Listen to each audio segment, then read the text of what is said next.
સરકારથી ગયા હતા? ના ના પ્રભુ અહીંયા જ છો.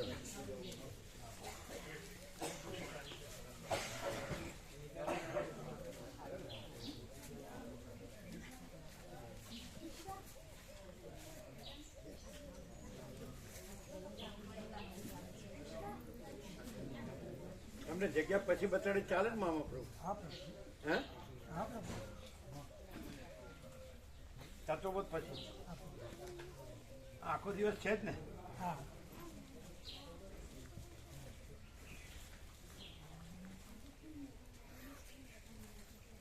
સાચો બોધ પછી બતાડી જગ્યા ચાલે? હા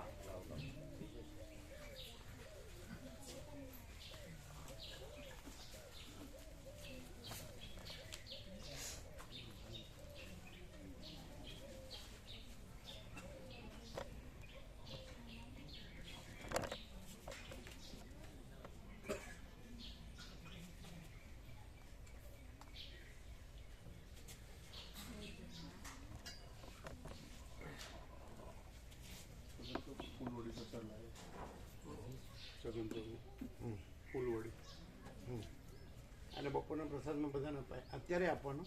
હા અત્યારે બધાને આપવાનું. વધે પાછું બપોરે? હા.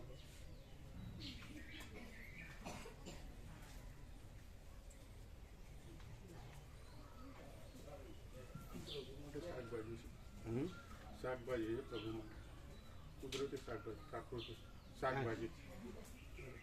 અચ્છા, જો ગોવા પ્રભુ આપો. ત્યાં છે ગોવા પ્રભુ.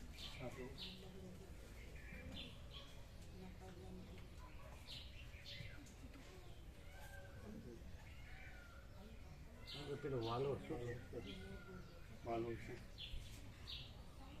ત્યાં ગોવા પ્રભુ ના? હા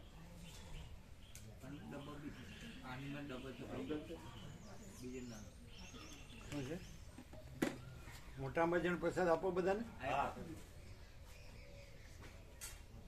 પેલો આપ્યો અયોધ્યા રામ મંદિરનો? બધાને આપ્યો? આજે આવ્યો એને?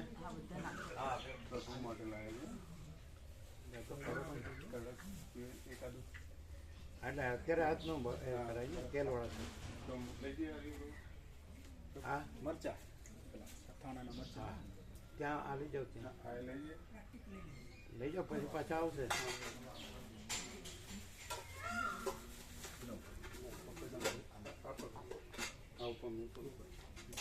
બંધ કરો, બંધ કરો.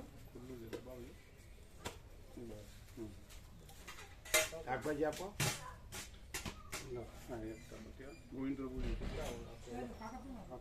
અન્નપૂર્ણામાં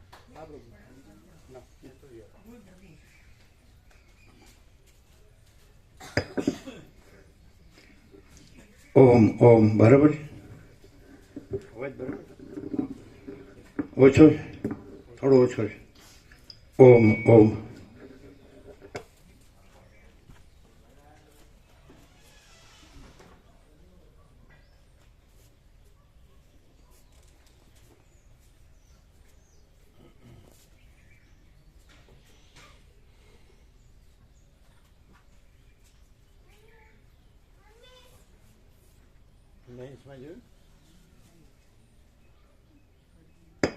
ઓમ ઓમ હવે બરાબર છે. બસ થઈ ગયું.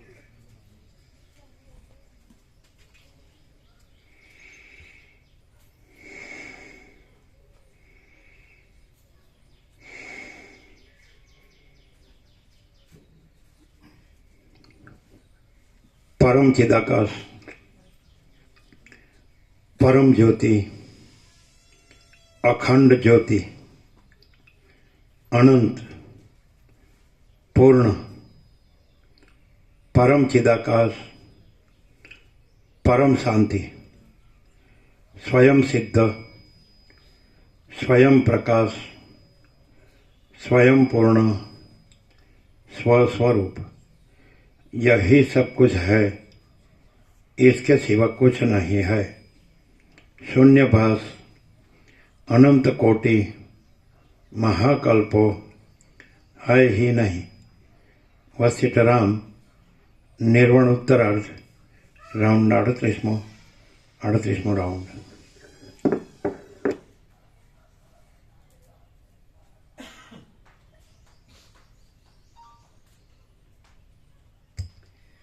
આદ્ય પરબ્રહ્મ સદગુરુ દેવ કી જય. ઓમ શ્રી પરમાત્મને નમઃ. સદગ્રંથોમાં શિરોમણી શ્રી યોગ વાસિષ્ઠ મહારામાયણ નિર્વાણ પ્રકરણ ઉત્તરાર્ધ, પેજ નંબર 1396, 1396. સર્ગ 85મો. શિવમાં શક્તિનું મળી જવું.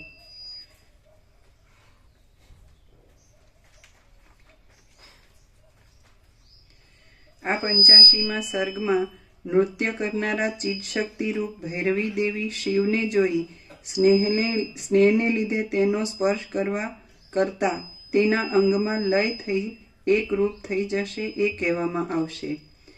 વસિષ્ઠ બોલ્યા, એવી રીતે તે ભૈરવી દેવી પોતાના લાંબા અને ચપળ એવા હાથના સમૂહોથી આકાશને ઘાટા જંગલના જેવું બનાવી દઈ નૃત્ય કરતી હતી.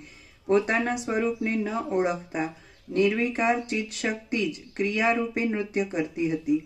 સુપડું, કોદાળી, બાણ, શક્તિ, ગદા, તોમર, મુસલ, શીલા, ભાવ, અભાવ, પદાર્થોના સમૂહો, કળાઓ અને કાળનો ક્રમ એ સર્વ તેના આભૂષણ રૂપ હતા.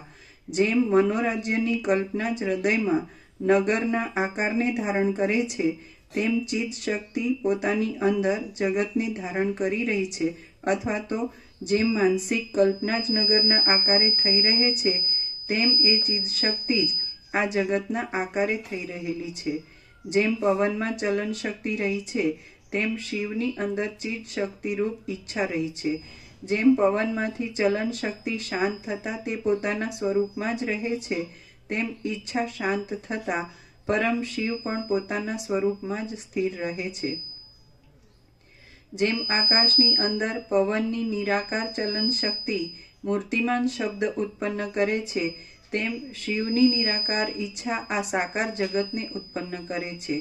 પરમ વિશાળ આકાશની અંદર નૃત્ય કરનારા એ ચિદ શક્તિરૂપ ભૈરવી દેવી કાકતાલીય યોગથી પ્રેમને અધીન થઈ ગયા અને જાણે પાસે રહેલા આવરણકારી વાદળાને ખસેડતા હોય તેમ તેમણે આવરણ શક્તિને ખસેડી નાખી. હવે જેમ સમુદ્રનું જળ પોતાના નાશ માટે વડવાગ્નિનો સ્પર્શ કરે છે, તેમ તેમણે પાસે રહેલા શિવનો સ્પર્શ કર્યો. આમ પરમ કારણરૂપ શિવનો સ્પર્શ માત્ર થતા તે ચિદ શક્તિ ધીરે ધીરે અવ્યક્તપણાને અને સૂક્ષ્મપણાને પ્રાપ્ત થવા લાગી. એ ચિદ શક્તિ ભૈરવી દેવી અનંત આકારને છોડી દઈ પ્રથમ માત્ર પર્વતરૂપ થઈ રહી, પછી તે માત્ર નગરરૂપ થઈ રહી અને પછી તે વૃક્ષના જેવા સુંદર રૂપને ધારણ કરી રહી. છેવટ તેણે આકાશના જેવો મહાવિશાળ અને શૂન્ય આકાર ધારણ કર્યો. અંતે જેમ નદીનો પ્રવાહ શાંત થઈ જઈ મહાસમુદ્રમાં એક રૂપ થઈ મળી જાય છે, તેમ તે શિવના આકાર સાથે અંદર સર્વનો સંહાર કરનારા શક્તિ વિનાના એક શિવ જ પોતાના પરમ મંગળમય શાંત સ્વરૂપથી ચારે બાજુ પ્રસરી રહ્યા. રામ બોલ્યા, હે મહારાજ, શિવની ભૈરવી દેવી તે શક્તિ શિવનો સ્પર્શ થતા કેમ શાંતિને પ્રાપ્ત થઈ ગઈ તે આપ યથાર્થ રીતે મને કહો. વસિષ્ઠ બોલ્યા, હે રામચંદ્રજી, એ ચિદશક્તિરૂપ પરમેશ્વરની ઈચ્છાને પ્રકૃતિ કહેવામાં આવે છે, તે જ જગન્માયા કહેવાય છે. જગતમાં પ્રતીતિમાં આવતી સ્વાભાવિક ક્રિયાશક્તિ પણ તેનું જ રૂપ છે. જેણે શિવનું રૂપ ધારણ કર્યું હતું તે પુરુષ કહેવાય છે અને તે પવનના જેવા નિરાકાર અને ક્રિયા રહિત છે. વળી તે શાંત છે, શરદ ઋતુના આકાશના જેવા નિર્મળ છે, શાંતિવાળા છે અને પ્રકૃતિથી પર જુદા છે. ક્રિયાશક્તિવાળી ચિદશક્તિ પરમેશ્વરની એક ઈચ્છારૂપ છે. જ્યાં સુધી તે નિત્ય તૃપ્ત, નિર્વિકાર, અજર, અનાદિ, અનંત, અદ્વિતીય અને પર એવા શિવને દેખતી નથી, ત્યાં સુધી તે પ્રકૃતિ રૂપે સંસારમાં ભમ્યા કરે છે અને તેનું સ્વરૂપ કેવળ ભ્રાંતિ માત્ર છે. એ ચિદશક્તિનું મૂળ અધિષ્ઠાન ચિદાકાશ છે. તેથી કાકતાલીય યોગથી શિવનો સ્પર્શ થતા તે જાણે તન્મય થઈ ગયેલ હોય તેમ પોતાના ભિન્ન સ્વરૂપને મૂકી દઈ તેમાં લીન થઈ જાય છે. જેમ નદીનું રૂપ સમુદ્રમાં મળતા સમુદ્ર સાથે એકતાને પ્રાપ્ત થઈ જાય છે, તેમ પ્રકૃતિને પુરુષનો સ્પર્શ થતા તે પોતાના પ્રકૃતિ ભાવને છોડી દે છે. નદી કેવળ જળરૂપ છે અને જ્યારે એમ છે ત્યારે જ તે સમુદ્રમાં મળતા તેમાં જ લય પામી જાય છે. એવી રીતે ચિત્તશક્તિ શિવની ઈચ્છારૂપ છે. જેમ લોઢાના અસ્ત્રા આદિની તીક્ષ્ણ ધાર પોતાના જન્મસ્થાનરૂપ શિલાને પ્રાપ્ત થતાં શાંત પડી જાય છે, તેમ તે શિવને પ્રાપ્ત થતાં શાંત થઈ જાય છે. જેમ વન આદિની ઘાટી ઘટામાં પ્રવેશ કરનારા પુરુષની પોતાની છાયા તેના શરીરમાં જ સમાઈ જાય છે, તેમ છેવટ પ્રકૃતિ પણ પુરુષમાં જ સમાઈ જાય છે. પ્રકૃતિ પોતાના પુરુષરૂપ સનાતન ભાવને ઓળખે છે એ પછી તે સંસારમાં વારંવાર ભટકતી નથી, પણ પુરુષરૂપ જ થઈ જાય છે. જ્યાં સુધી કોઈ સત્પુરુષ ચોરોના ટોળાના સ્વરૂપને ઓળખતો નથી ત્યાં સુધી તેમાં વસે છે, પણ ચોરોના સ્વરૂપનું જ્ઞાન થતાં પછી તે તેમાં રમતો નથી. તે જ પ્રમાણે ચિત્તશક્તિ જ્યાં સુધી પરમ શિવને દેખતી નથી ત્યાં સુધી જ તે આ અસત્ય દ્વૈત પ્રપંચમાં આનંદ પામે છે અને ભમ્યા કરે છે, પણ પરમ શિવનું દર્શન થતાં તરત જ તે તન્મય થઈ જાય છે. ચિત્તશક્તિની પાસે જે કાંઈ નિરતિશય આનંદરૂપ તત્વ રહેલું છે તે પરમ પદરૂપ છે. નદી જેમ સમુદ્રમાં મળતા સમુદ્રરૂપ થઈ જાય છે, તેમ તે ચિત્તશક્તિ એ પરમ પદને પામતા ચિદરૂપ શિવરૂપ થઈ જાય છે. જ્યાં સુધી ચિત્તશક્તિ પરમ શિવને દેખતી નથી ત્યાં સુધી તે મોહને અધીન થઈને અનેક સૃષ્ટિ પરંપરામાં અને અનેક જન્મ પરંપરામાં ભમતી રહે છે, પણ તેને પરમ શિવનું દર્શન થાય છે એટલે ભમરી જેમ મધને મજબૂતપણે વળગી રહે છે, તેમ તે પરમ શિવને દ્રઢપણાથી વળગી રહે છે, તેમાં જ લીન થઈ જાય છે. હે રામચંદ્રજી, જન્મરૂપ, મરણરૂપ અને મોહરૂપ એવા સર્વ દુઃખો નિરંતર જેનું સ્વરૂપ ઓળખતા નાશ પામી જાય છે, તે આત્મતત્વને પ્રાપ્ત થયા પછી કોણ તેનો ત્યાગ કરે? રસાયણ પ્રાપ્ત કરીને તેનો અનુભવ કર્યા પછી કોણ તેને છોડી દે? શ્રી યોગ વાસિષ્ઠ મહારામાયણમાં નિર્વાણ પ્રકરણના ઉત્તરાર્ધનો પ્રકૃતિ પુરુષ ક્રમ વર્ણન નામનો સર્ગ 85મો સમાપ્ત. સર્ગ 86મો રુદ્રના દેહનો ચિદાકાશમાં લય. આ 86મા સર્ગમાં બ્રહ્માંડને ગળી જનારા રુદ્રના દેહનો સૂક્ષ્મપણાને લીધે શિલામાં ચિદાકાશની અંદર લય થઈ જશે એમ વર્ણન આવશે. તે જ પ્રમાણે બીજા પ્રદેશોમાં પણ બ્રહ્મા સૃષ્ટિની વિચિત્રતા દેખાયા વિશે કહેવામાં આવશે. વસિષ્ઠ બોલ્યા, હે રામચંદ્રજી, મહાકાશની અંદર રહેલા રુદ્ર કેવી રીતે દેહમાં ભ્રાંતિને છોડી દઈ શાંત થઈ જાય છે તે તમે સાંભળો.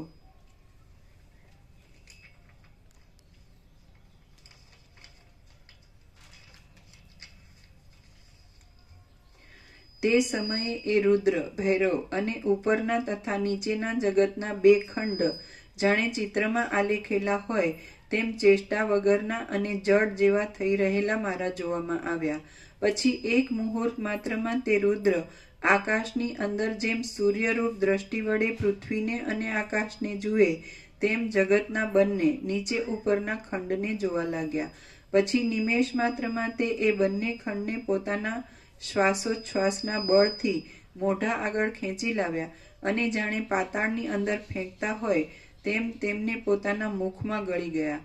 હવે એ બ્રહ્માંડના બે ખંડરૂપી જાડી દૂધની તરને અને પકવાનના સમૂહને ખાઈ ગયા અને આખા આકાશની અંદર પોતે એકલા જ આકાશના જેવા નિરાકાર થઈ રહ્યા.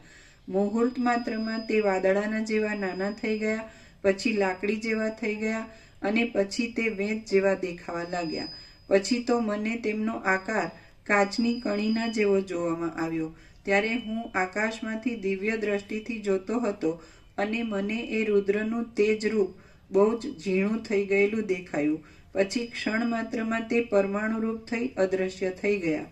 એમ એ રુદ્ર ક્રમે કરી શરદ ઋતુના વાદળાના કડાકાની પેઠે શાંતિને પ્રાપ્ત થઈ ગયા.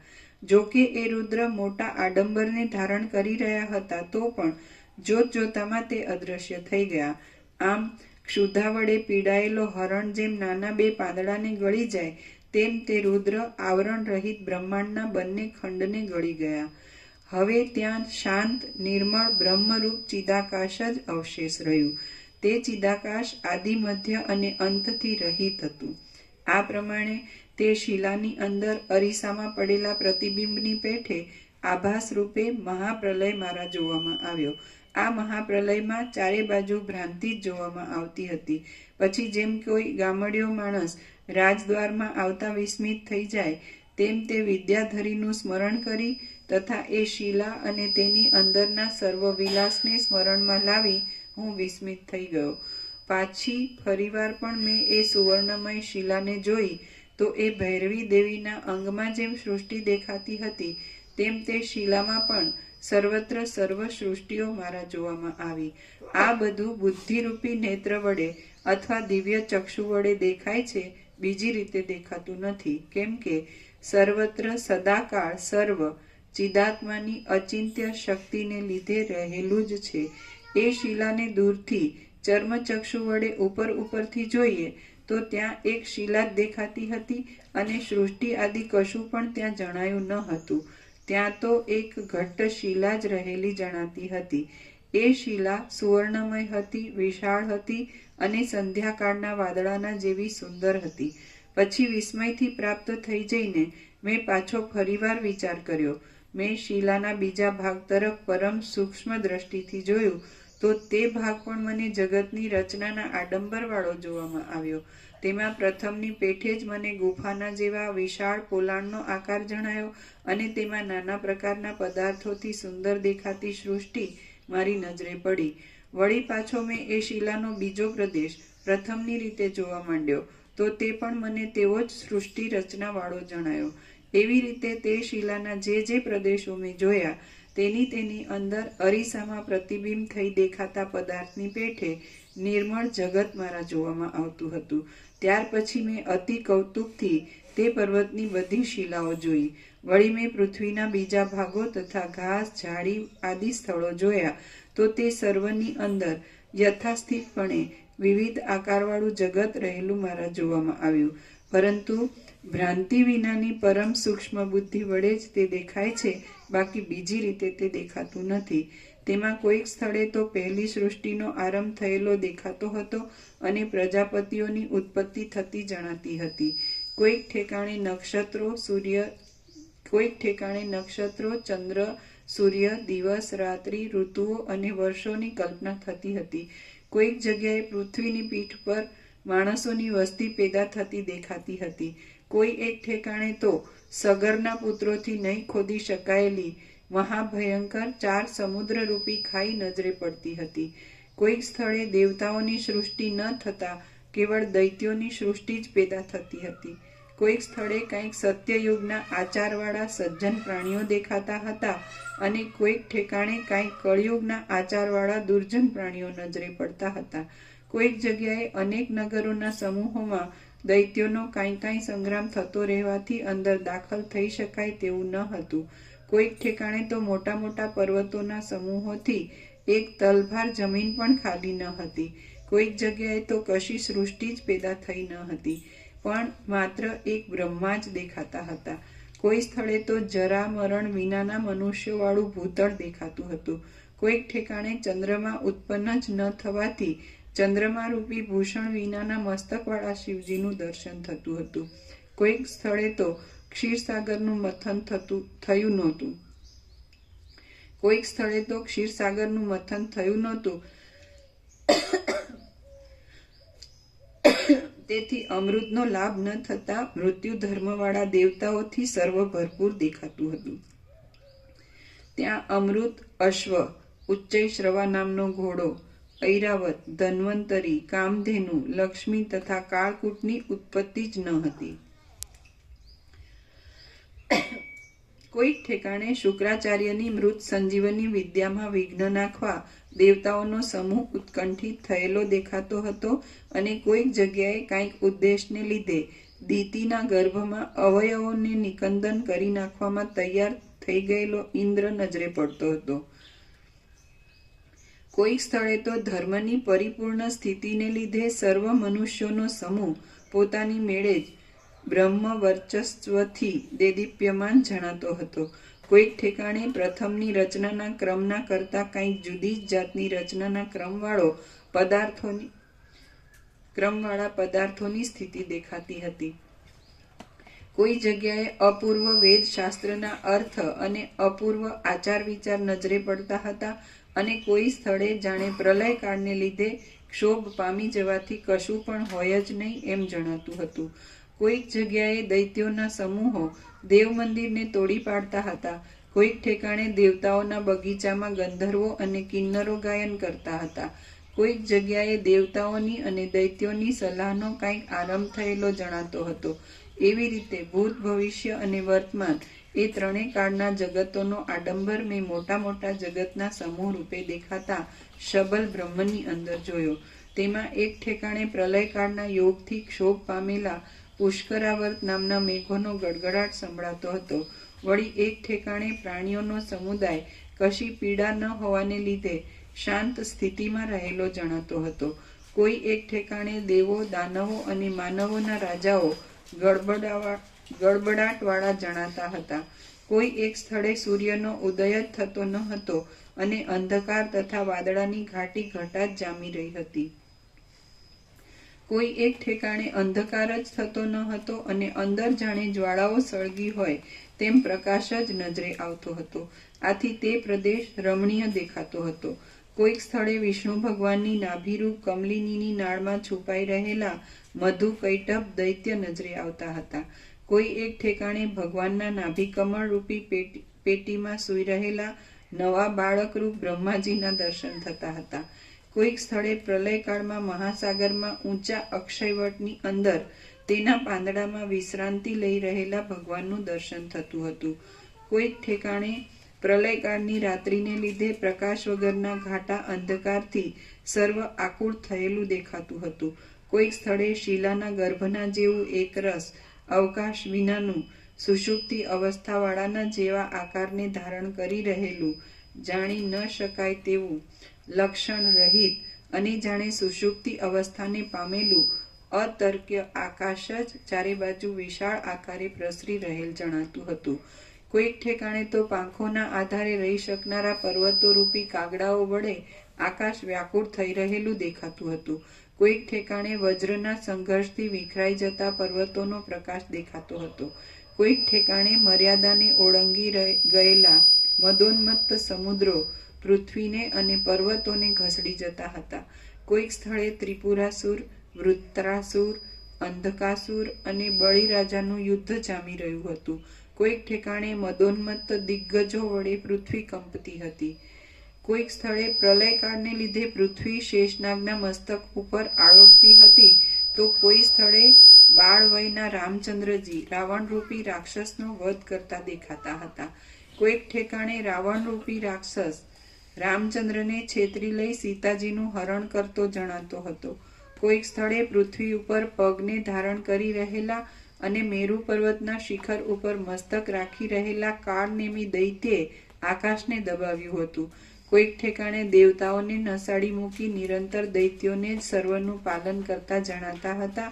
દૈત્યો જ સર્વનું પાલન કરતા જણાતા હતા અને કોઈક ઠેકાણે દૈત્યોને નસાડી મૂકી દેવતાઓ જ સર્વનું પાલન કરતા હતા.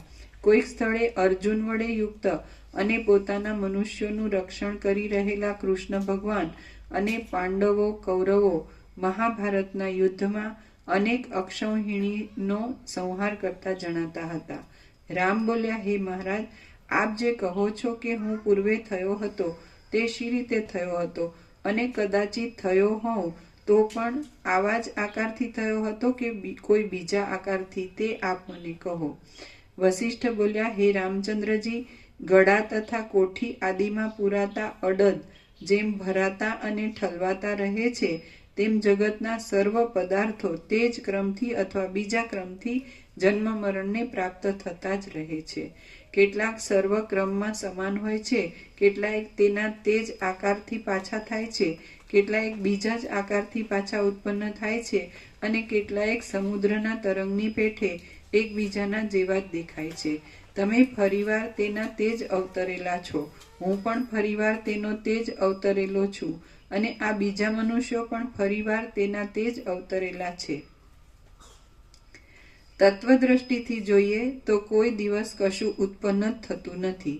કેમ કે પરબ્રહ્મની અંદર બીજા જુદા જુદા પદાર્થો કે આ સર્વ દ્રશ્ય સંભવતું જ નથી. હવે માયા દ્રષ્ટિથી જોતા સમુદ્રમાં ઉત્પન્ન થતા તરંગો તેના તે જ છે કે બીજા એમ નિર્ણય થઈ શકતો નથી. તે જ પ્રમાણે સંસાર સાગરમાં ભમ્યા કરતા પ્રાણીઓ પણ તેના તે જ છે કે બીજા એનો કશો નિર્ણય થઈ શકે તેમ નથી. આ સંસારમાં ભ્રાંતિને લીધે અનંત પ્રાણીઓ જન્મ મરણને પ્રાપ્ત થતા રહે છે. કેટલાક પાછા તેના તે ઉત્પન્ન થાય છે, કેટલાક બીજા રૂપે ઉત્પન્ન થાય છે, કેટલાક સમ વિષમ ભાવનાવાળા દેખાય છે, કેટલાક તેવા જ રૂપે આવૃત્તિને પ્રાપ્ત થતા રહે છે અને કેટલાક બીજા રૂપે આવૃત્તિને પ્રાપ્ત થતા દેખાય છે. સર્વ પ્રાણીઓ જગતરૂપી સમુદ્રના બિંદુઓના સમૂહરૂપ છે. તેમાંના કેટલાક જીવો સદાકાળ એ જ પ્રકારના ધન, વય, બંધુ, વિદ્યા, કર્મ, જ્ઞાન અને ચેષ્ટાવાળા વારંવાર ઉત્પન્ન થતા રહે છે. કેટલાક જીવો પ્રથમ જન્મના ધન, વય વગેરેના કરતા અર્ધ સ્થિતિવાળા થાય છે અને કેટલાકમાં પૂર્વજન્મની સ્થિતિનો ચોથો ભાગ દેખાય છે. વળી કેટલાક બીજા જીવો તેમના ધન, વય વગેરેથી વિલક્ષણ અથવા વિરુદ્ધ ધન, વય વગેરેવાળા હોય છે. કેટલાક જીવો પરસ્પર ધન, વય વગેરેમાં સમાનતાવાળા હોય છે. કેટલાક જીવો કાળયોગે એકબીજાથી વિલક્ષણતાવાળા થઈ જાય છે, કેટલાક કાળયોગે સમાનતાવાળા થઈ જાય છે અને કેટલાક જીવો નિરંતર કાળયોગથી ફેરફાર વાળા જ થતા રહે છે. એ જીવો રાગદ્વેષ આદિ દોષો વડે આકુળ એવી વિચિત્ર ધર્મ અધર્મ સંબંધી ચેષ્ટાને લીધે કાળે કરીને નાના પ્રકારના દેહોને ધારણ કરે છે. તેઓ જાણે બીજી જ સ્થિતિવાળા હોય તેમ નરક આદિ નીચ લોકમાં અને સ્વર્ગાદિ ઉપરના લોકમાં ભમતા રહે છે. આ રીતે દેહના સંબંધથી ખેદને પ્રાપ્ત થનારા અને જુદા જુદા રૂપે દેખવામાં આવતા અગણિત પ્રાણીઓ રૂપી જળો આ ચપળ સંસાર રૂપી સાગરને વિશે ચકરીઓના કુંડાળાની પેઠે વહી જાય છે. તેઓ એકબીજાથી વિરુદ્ધ સ્વરૂપવાળા છે કે સમાન સ્વરૂપવાળા છે અને તે તેના તે જ છે કે બીજા છે તેનો બરાબર નિર્ણય કરવાને કોણ સમર્થ થઈ શકે? શ્રી યોગ વાસિષ્ઠ મહારામાયણમાં નિર્વાણ પ્રકરણના ઉત્તરાર્ધનો જગત અન્યાન્યત્વ વર્ણન નામનો સર્ગ 86મો સમાપ્ત. સર્ગ 87મો પોતાના દેહમાં વિશ્વની કલ્પના. આ 87મા સર્ગમાં વસિષ્ઠજી પોતાના દેહ વિશે વિશ્વની કલ્પના કરશે અને પોતાના સ્વયંભૂપણા વિશે પણ વર્ણન કરશે. વસિષ્ઠ બોલ્યા, હવે હું ચિદાકાશ રૂપે સર્વત્ર વ્યાપ્ત થઈ રહ્યો હતો અને અનંત તથા નિર્વિકાર રૂપે સર્વત્ર રહ્યો હતો. મેં મારા શરીરની અંદરના કોઈ એક ભાગમાં ચિત્ત સ્થિર રાખી જોયું તો જેમ ક્ષેત્રમાં વાવેલા બીજ ઉપર પાણી પડતા તે અંકુરિત થઈ જાય છે તેમ તેમાં પણ તેની અંદર રહેલી સૃષ્ટિ અંકુરિત થઈ ગયેલી મારા જોવામાં આવી. જળનું સિંચન થતાં વૃદ્ધિ પામેલા બીજની અંદર જેમ અંકુર રહ્યો હોય છે તેમ સાકાર અને નિરાકાર એવી સર્વ જળ ચેતન વસ્તુની અંદર જગત રહેલું જ છે. કેવળ ચિદ્રૂપ પુરુષ સુષુપ્તિ અવસ્થામાંથી સ્વપ્ન અવસ્થાને પ્રાપ્ત થાય છે એટલે તેના પોતાના સ્વરૂપમાંથી જ આવી સ્વપ્ન સૃષ્ટિ ઉત્પન્ન થાય છે. પછી સ્વપ્ન અવસ્થાની નિવૃત્તિ થાય છે એટલે એ ચિદાકાશમાંથી જાગૃત પ્રપંચ ખડો થઈ જાય છે. તે જ પ્રમાણે સૃષ્ટિના આદિકાળમાં પણ સદા અખંડ રૂપે રહેનારા અનુભવરૂપ આત્માની ચિદાકાશ રૂપની અંદર જ સૃષ્ટિ ખડી થઈ ગયેલી છે અને તે ચિદાકાશથી જુદી નથી. રામ બોલ્યા, હે પરમ ચિદાકાશ રૂપ વસિષ્ઠ મુનિ. રામ બોલ્યા, હે પરમ ચિદાકાશ રૂપ વસિષ્ઠ મુનિ, તમારું સ્વરૂપ ચિદાકાશ રૂપ છે અને આકાશના જેવું શૂન્ય છે, તો તેની અંદર શી રીતે સૃષ્ટિ ઉત્પન્ન થાય છે તે મને સારી રીતે બોધ થવા માટે ફરીવાર કહો. વસિષ્ઠ બોલ્યા, હે રામચંદ્રજી, જે હું કહું તે તમે સાંભળો. તે વખતે મેં મારા શરીરમાં જગતની સૃષ્ટિની કલ્પના કરી એટલે મને ખરેખર સ્વયંભૂપણાનો અનુભવ થયો. એ અનુભવ સ્વપ્નનગરની પેઠે મિથ્યા છતાં સત્ય જેવો જણાતો હતો. હું ચિદાકાશ રૂપે સર્વત્ર વ્યાપ્ત થઈ રહ્યો હતો. મેં શિલા આદિને વિશે સૃષ્ટિનો તથા મહાપ્રલય આદિનો આડંબર જોયો અને મારા પોતાના શરીરના એક ભાગમાં સૃષ્ટિ જોવાની ઈચ્છાથી મેં ચિદાત્માને પ્રવર્તાવ્યો. જે વખતે એ નિર્મળ ચિદાત્માનો એ ભાગમાં પ્રસાર થયો તે જ વખતે તેમાં આકાશના જેવું કંઈક મારા જોવામાં આવ્યું. હે રામચંદ્રજી, જેમ નિદ્રાથી સ્વપ્ન આવતા તમને તેમાં જાગ્રતપણાનો કે બીજા સ્વપ્નનો અનુભવ થાય છે, પણ તેનો આધાર કે અધિષ્ઠાન તમારો પોતાનો આત્મા જ જણાય છે, તેમ જો કે તે સમયે મને આકાશનો અનુભવ થયો હતો, પણ તેનો આધાર કે અધિષ્ઠાન ચિદાકાશ જ મને જણાતું હતું, એમ તમે સમજો.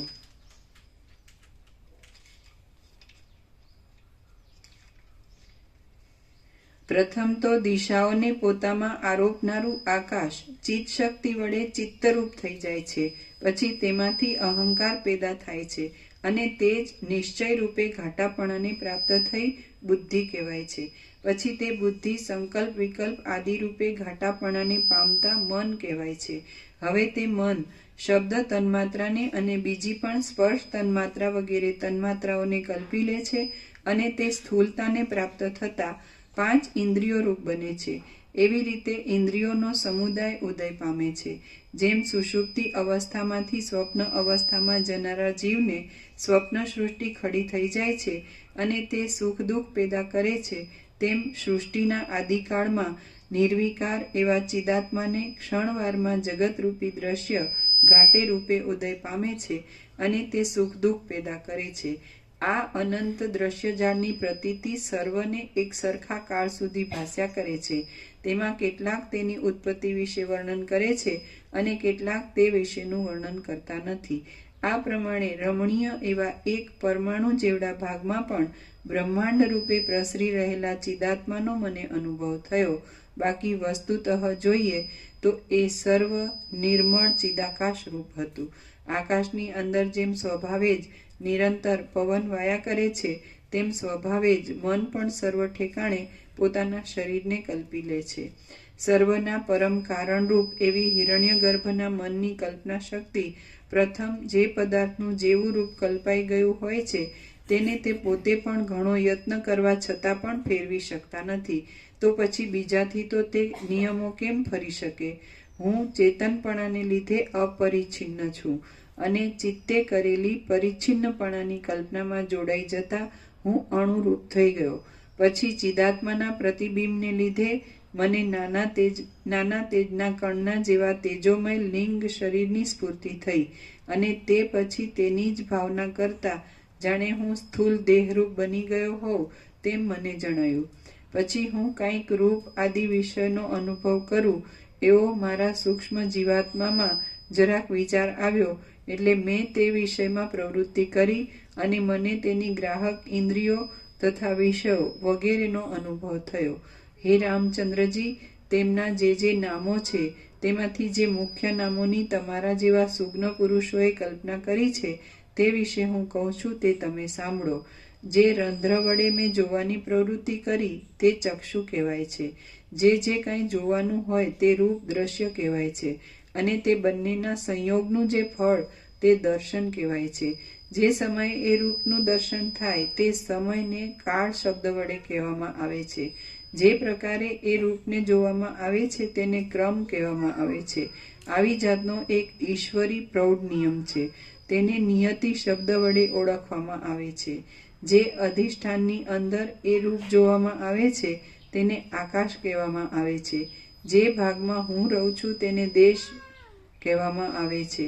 આવી કલ્પના આપણા ચિત્તમાં હમણાં વ્યવહાર દશામાં જ ઉદય પામે છે, પણ તે સમયે તો આ સર્વ ચિદાત્માનો જ એક વિલાસ છે એમ જણાવાથી હું પોતે પણ ચિદાત્માના વિલાસરૂપ છું એમ મને ભાસતું હતું. પછી હું જોઉં એવો મને કંઈક સંકલ્પ ઉઠ્યો, તેથી હું બંને ચક્ષુ ગોલકથી જોવા લાગ્યો. આમ જે મેં જોયું તે ચિદાકાશથી જુદા રૂપે દેખાવ આપનારું રૂપ હતું. મેં જે ગોલકથી જોયું તે આ લોચન છે. પછી હું કંઈક સાંભળું એવા સંકલ્પની મને સ્ફૂર્તિ થઈ, એટલે ફૂંકેલા શંખના જેવો ઝંકારનો શબ્દ મારા સાંભળવામાં આવ્યો અને એ શબ્દ આકાશનો સ્વાભાવિક ગુણ છે. પ્રાણવાયુના સંબંધથી પ્રસરી રહેલો શબ્દ જે બંને પ્રદેશ વડે સંભળાયો તે આ બે કર્ણરંધ્ર છે.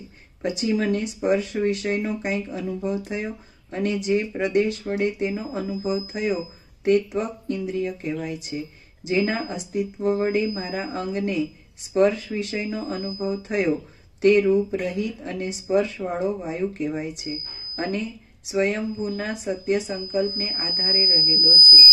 આમ હું અનુભવ સ્વરૂપ છું અને મારી અંદર આમ ત્વચા ઇન્દ્રિય તથા તન્માત્રા સ્પર્શ એ બંને ખડા થઈ ગયા. મને જે વડે રસાસ્વાદનો અનુભવ થયો તે જીહવા ઇન્દ્રિય છે અને તેનો વિષય રસ કે જે તન્માત્રા રૂપ છે તે પણ મારામાં ઉપર પ્રમાણે ખડા થઈ ગયા. તેમજ વસ્તુતઃ કેવળ ચિદાકાશરૂપ એવા મારા પ્રાણમાં ગંધ ગ્રહણ કરવાનો સંકલ્પ સ્ફૂરતા નાસિકા ઇન્દ્રિય અને ગંધરૂપ તન્માત્રા એ બંનેનો ઉદય થયો.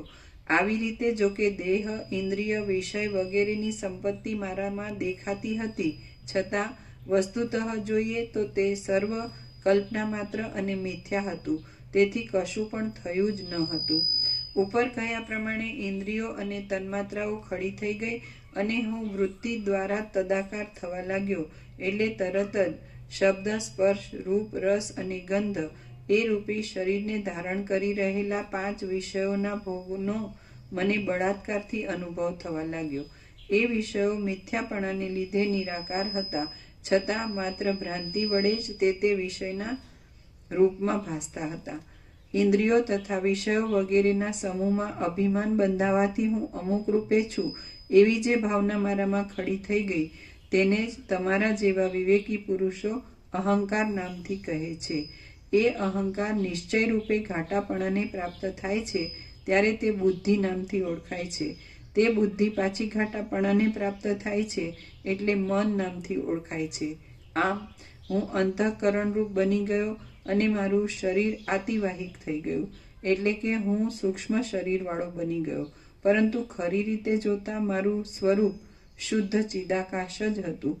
કેવળ આકાશરૂપ હોવાથી હું પવનના કરતાં પણ શૂન્ય જણાતો હતો અને આકાર રહિત હોવાથી મારામાં કલ્પાયેલા સર્વ ભાવોને હું રોકતો નહોતો. પછી મારા મનની તેવી ભાવનાને લીધે હું ઘણા લાંબા કાળ સુધી સ્વયંભૂના દેહમાં રહ્યો અને મને પ્રતીતિ થઈ કે હું 4 મુખવાળા બ્રહ્માના દેહથી યુક્ત છું. પછી જેમ કોઈ શૂન્ય સ્થળમાં સૂતેલો પુરુષ સ્વપ્નમાં ઉડી આકાશમાં ફરતા શબ્દ કરે તેમ એ પ્રતીતિ વડે મેં શબ્દનો ઉચ્ચાર કરવાની પ્રવૃત્તિ કરી. પ્રથમ તો મેં બાળકની પેઠે ઓમ તેટલા શબ્દનો ઉચ્ચાર કર્યો અને તે જગતમાં ઓમકાર નામથી પ્રસિદ્ધ થયો. ત્યાર પછી હું સ્વપ્નનગરની પેઠે જે કાંઈ બોલ્યો તે વાણી રૂપે જગતમાં પ્રસિદ્ધિને પ્રાપ્ત થયું એમ તમે સમજો. આ પ્રમાણે હું પોતે જ સૃષ્ટિના કર્તા તથા જગતગુરુ એવા બ્રહ્મારૂપ બની ગયો અને એ મનોમય સ્વયંભૂના દેહ વડે મેં સૃષ્ટિઓને કલ્પી લીધી. આમ હું બ્રહ્મારૂપે ઉત્પન્ન થયેલો જણાયો, પરંતુ ખરી રીતે જોઈએ તો હું કશા રૂપે ઉત્પન્ન થયો ન હતો. મેં તે સમયે મારા સ્થૂલ દેહ રૂપે સર્વ બ્રહ્માંડને જોયું અને બ્રહ્માંડથી કશું પણ મને બહાર દેખાતું નહોતું. ખરું જોઈએ તો જગત મારા મનના એક વિલાસરૂપ હતું અને તેની અંદર કશું પણ થયું જ ન હતું. માત્ર શૂન્ય ચિદાકાશ જ સર્વત્ર પ્રસરી રહ્યું હતું. એવી રીતે આ સર્વ સૃષ્ટિ શૂન્ય ચિદાકાશ રૂપ જ છે અને તેની અંદર પૃથ્વી આદિ પદાર્થોનું જરા પણ અસ્તિત્વ નથી જ.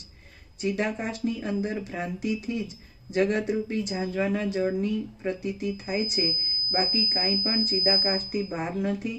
તેમજ બાહ્ય પ્રદેશમાં જે કાંઈ જુદું નજરે દેખાય છે તે પણ નથી. કેવળ ચિદાકાશ જ વિવર્ત રૂપે અનેક રૂપે ભ્રાંતિને યોગે પ્રતીતિમાં આવે છે.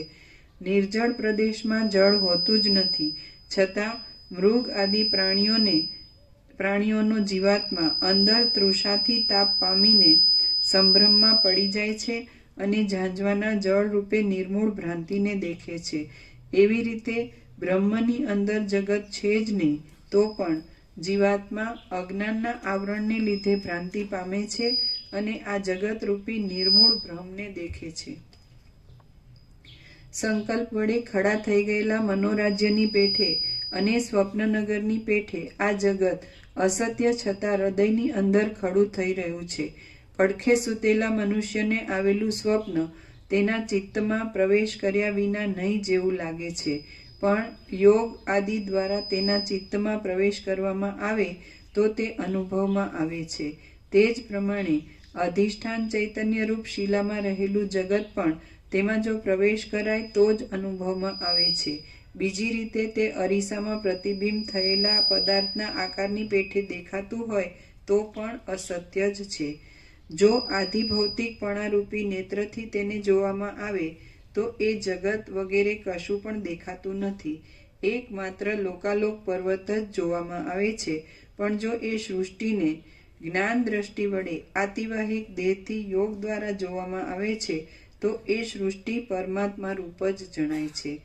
તત્વદ્રષ્ટિ વડે જોતા સર્વ ઠેકાણે સૃષ્ટિ દેખાતી જ નથી, પરંતુ તેના અધિષ્ઠાન રૂપ બ્રહ્મ જ અનુભવમાં આવે છે. બાકી ચર્મચક્ષુ વડે જોવા જઈએ તો તત્વનો કશો પણ યથાર્થ અનુભવ થતો નથી, પણ ભ્રાંતિ જ નજરે આવે છે. યોગ તથા તત્વદ્રષ્ટિવાળી શુદ્ધ બુદ્ધિ જે કાંઈ જોઈ શકે છે તે મહાદેવ 3 નેત્ર વડે કે ઇન્દ્ર સહસ્ત્રો નેત્રો વડે પણ જોઈ શકતા નથી. યોગ અને તત્વદ્રષ્ટિવાળી શુદ્ધ બુદ્ધિ જે કાંઈ જોઈ શકે છે તે મહાદેવ 3 નેત્ર વડે કે ઇન્દ્ર સહસ્ત્ર નેત્રો વડે પણ જોઈ શકતા નથી. જેમ આકાશ અનેક સૃષ્ટિઓ વડે વીંટાયેલું છે તેમ પૃથ્વી પણ અનેક સૃષ્ટિઓ વડે વ્યાપ્ત છે. આવી જ્યારે મને બુદ્ધિ ઉત્પન્ન થઈ ત્યારે હું ધ્યાનપરાયણ થઈ ગયો અને પૃથ્વીની ધારણા વડે યુક્ત થઈ ગયો. જેમ કોઈ ચક્રવર્તી રાજા પોતાના દેહમાંથી અહંકારને નહીં છોડતા આખા ભૂમંડળમાં મમતાને ધારણ કરે છે, તેમ ચિદાકાશ રૂપ મેં બ્રહ્મમાંથી અહંભાવને ન છોડતા પૃથ્વીની ધારણા બાંધી અને અહંકારને જોડી દઈને પૃથ્વીના રૂપને ધારણ કર્યું. આમ પૃથ્વીની ધારણા કરીને મેં પૃથ્વીના અભિમાની જીવની અંદર પ્રવેશ કર્યો. એટલે દ્વીપ, પર્વત, તૃણ, વૃક્ષ આદિ દેહવાળો હું છું એમ મને અનુભવ થયો. પછી હું પૃથ્વીરૂપ થઈ ગયો. એ પૃથ્વી નાના પ્રકારના વનોરૂપી રૂંવાટાવાળી હતી. તે જુદી જુદી જાતના રત્નોની પંક્તિઓથી વીંટાયેલી હતી અને તે જુદા જુદા નગરોરૂપી આભૂષણને ધારણ કરી રહી હતી. તે ગામડા અને ગુફાઓરૂપી પર્વતોથી ભરેલી હતી. પાતાળરૂપી ઊંડા પેટ વડે મહાભયંકર હતી અને કુલાચલરૂપી દ્વીપો તથા હાથમાં પહેરેલા પર્વતોરૂપી કંકણો વડે સુશોભિત હતી. તે ઘાસના સમૂહરૂપી ઝીણા રૂંવાટા વડે યુક્ત હતી. પર્વતો તથા ખંડોરૂપી ગાંઠોને ધારણ કરી રહી હતી અને દિગ્ગજોના અનેક મસ્તકોને તથા શેષનાગના હજારો મસ્તકોને ધારણ કરી રહી હતી. સેનારૂપી ઝાડના તંતુ સમાન હાથીઓથી દીપી ઉઠેલા રાજાઓએ પરસ્પર યુદ્ધ કરીને તેને છિન્ન ભિન્ન કરી નાખી હતી. તેનું અંગ બીજા પ્રાણીઓના ઉપભોગમાં આવતું હતું અને તે વ્યવસ્થાથી વૃદ્ધિ પામતી હતી. તે હિમાલય અને વિંધ્યાચળ રૂપી સુંદર કંદરાને ધારણ કરી રહી હતી અને તેના શરીર ઉપર ગંગા આદિ નદીઓના પૂર મુક્તાહારની જેમ ઝગમગી રહ્યા હતા. તે ગુફાઓને લીધે ગહન હતી. કચ્છ, જળપ્રાય આદિ દેશો વડે સુશોભિત હતી અને તેને સાગરો રૂપી અનેક અરીસાઓ હતા. વળી તે નિર્જળ ભૂમિ અને ક્ષાર ભૂમિ રૂપી શ્વેત સુંદર વસ્ત્ર વડે શોભાયમાન હતી. પૂર્વકાળમાં થયેલા મહાસાગરોથી પ્રલય સમયમાં પુરાઈ જવાથી તે જાણે સ્નાન વડે પવિત્ર થઈ રહેલી હોય એમ દેખાતી હતી. તે પુષ્પોના વનોથી સુશોભિત હતી અને રજના ઘાટા સમૂહથી વ્યાપ્ત હતી. તે નિરંતર ખેડૂત લોકોથી ખેડાયેલી હતી. શિશિર ઋતુનો ઠંડો પવન આવવાથી તે શીતળ બની ગયેલી હતી. સૂર્યનારાયણના પ્રચંડ કિરણો વડે તે તપી ગયેલી હતી અને વર્ષા ઋતુના જળ વડે તે ભીંજાયેલી હતી. સપાટ જમીન રૂપે પહોળા વક્ષ સ્થળ વડે તે સુશોભિત હતી. કમળોના સમૂહરૂપી નેત્રો વડે રમણીય હતી. ધોળા તથા કાળા વાદળારૂપી પાઘડીથી તે શણગારેલી હતી અને 10 દિશાઓને રહેવાના મંદિર રૂપ હતી. લોકાલોક પર્વતની પાસે રહેલી મોટી ખાઈરૂપી ભયાનક મુખ વડે તે મહાભયંકર દેખાતી હતી અને તે અનંત પ્રાણીઓના સમુદાયની ચેષ્ટારૂપી એક ચૈતન્યને ધારણ કરી રહી હતી. જાણે બહાર અને અંદર કીડાઓથી ભરપૂર હોય તેમ તે દેવો, દાનવો તથા ગંધર્વ આદિ વિવિધ પ્રાણીઓના સમૂહ વડે બહાર અને અંદર વ્યાપ્ત હતી. પાતાળરૂપી ઇન્દ્રિયોના છિદ્રોની અંદર તે નાગ તથા અસુર આદિ કીડીઓના સમૂહથી ભરેલી હતી અને 7 સમુદ્રોની અંદર તે નાના પ્રકારના જળચર પ્રાણીઓ વડે યુક્ત હતી. તે પ્રાણીઓના ઉપભોગમાં આવનારા નદી, વન, સમુદ્ર, દિશાઓના છેડાઓ, પર્વતો, દ્વીપો અને જંગલોના સમૂહથી વ્યાપ્ત હતી.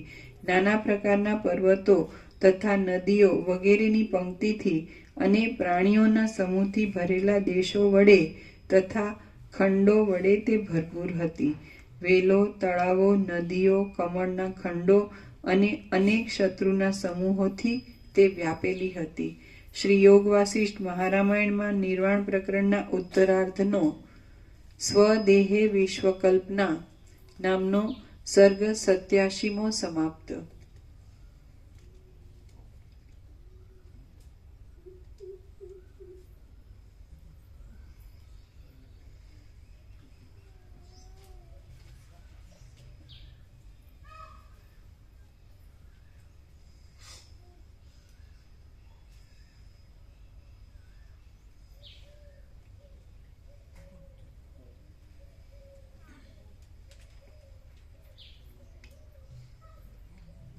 ઓમ ઓમ ઓમ.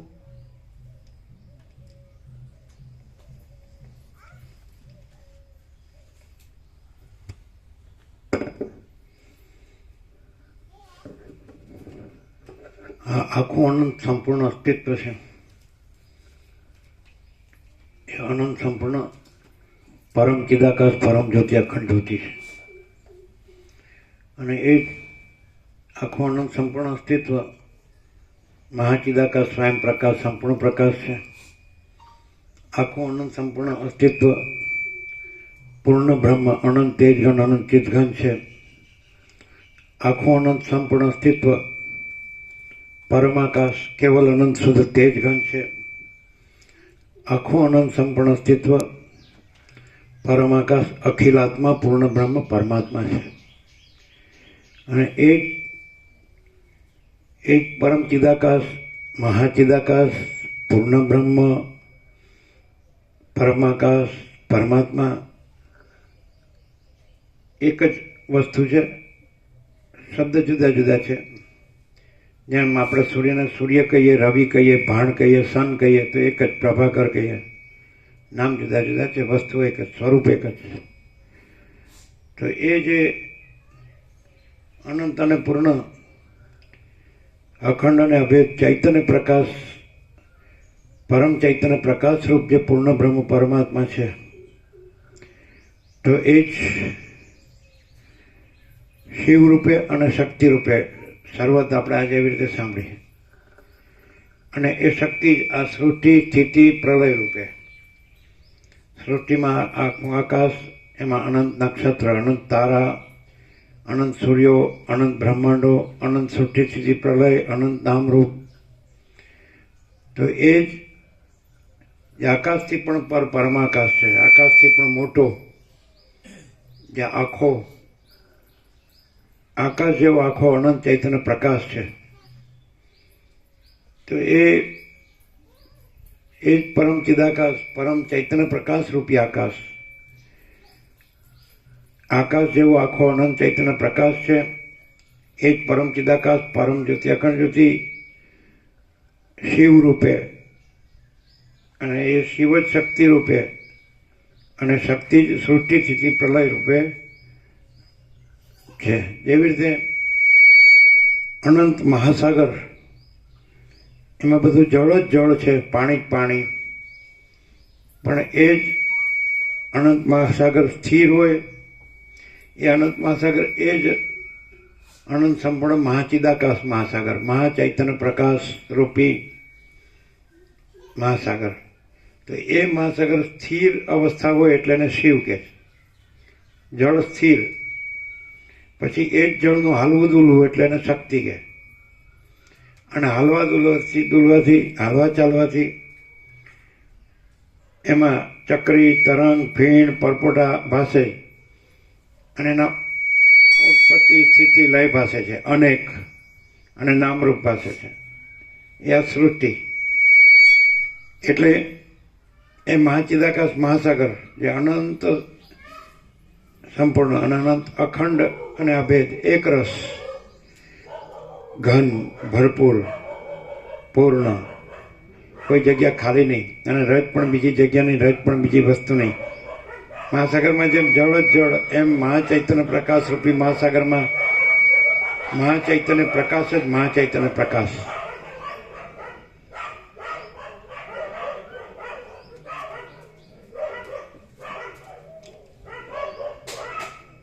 જેમ મહાસાગરમાં જળ જ જળ, એ સ્થિર હોય તોય જળ, અને હાલે દુલે તોય જળ, અને સૃષ્ટિ સ્થિતિ પ્રલયના મોજા ભાસે તોય જળ.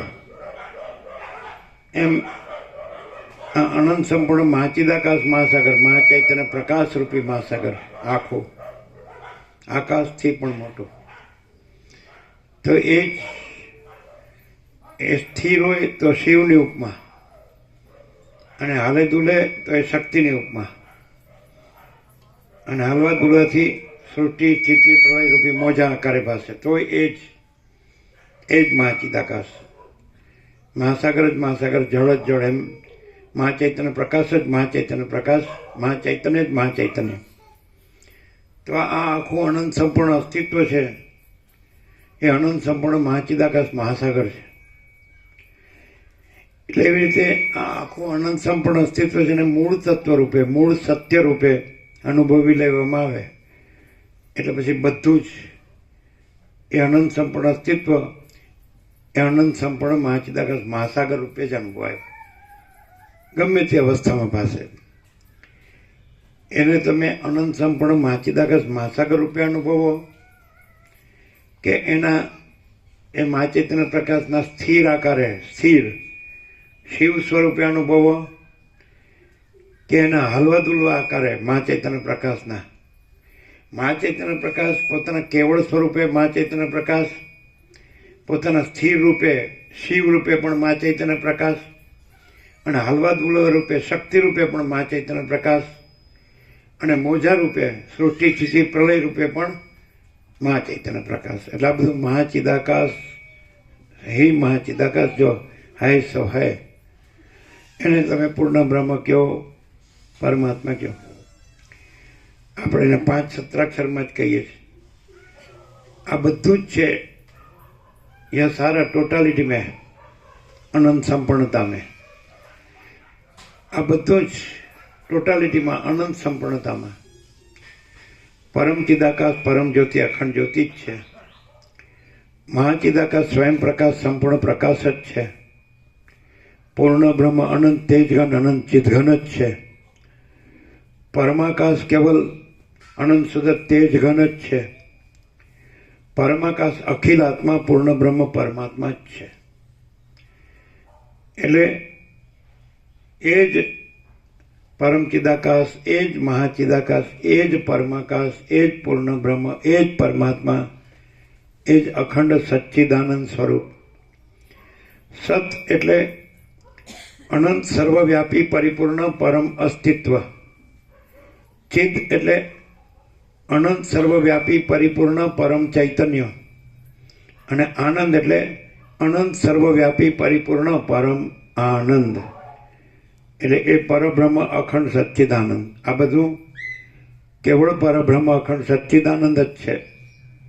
આ બધું કેવળ અખંડ જ્યોતિ સ્વરૂપ પરમાત્મા જ છે. આ બધું અમાપ સદચિદ આનંદ ઘન પરમાકાશ જ છે.